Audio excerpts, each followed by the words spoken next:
ইদানিং আমার শরীরটা খুব একটা ভালো যাচ্ছে না।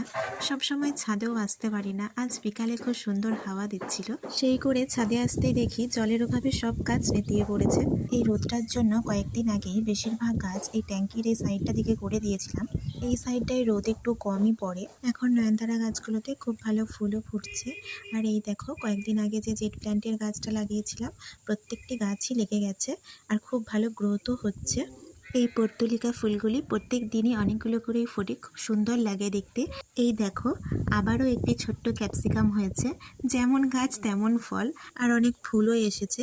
কয়েকদিন আগে যে আম গাঁধার চারাগুলো লাগিয়েছিলাম তাতে দেখো কত সুন্দর ফুল ফুটেছে। ফুলগুলো খুবই মিষ্টি, আমার খুবই পছন্দের এই ফুলগুলি।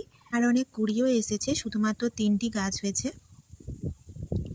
আর এই দেখো এটা আর এক ধরনের পর্তুলিকা, এটা হচ্ছে অরেঞ্জ কালারের। গাছটি হলো পার্পেল হার্ট। একদিন না এর একটা ছোট্ট ফুলও হয়েছিল। এই বেলি ফুলের গাছটায় এখনো পর্যন্ত কোনো কুড়ি আসেনি, পাতাগুলো কেমন যেন শুকিয়ে যাচ্ছে। আর এটা একটা অরেঞ্জ পর্তুলিকা। আজই এই গাছটিতে প্রথম ফুলটি ফুটেছে। এই বেলি ফুলের গাছটাতে দেখো কত কুড়িও এসেছে। ছোটোর মধ্যে গাছটা খুব সুন্দর হয়েওছে।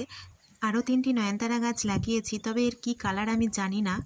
লাল ছাড়াও আরও 2টি কালারের ক্যাকটাস ফুল হয়েছে, সাদা আর লাইট পিঙ্ক কালার। এই ড্রাগন গাছটা তো খুব বাড়ছে এখন। গাছটির নাম আমি জানি না, এটা আমি শুশুনিয়া থেকে এনেছিলাম।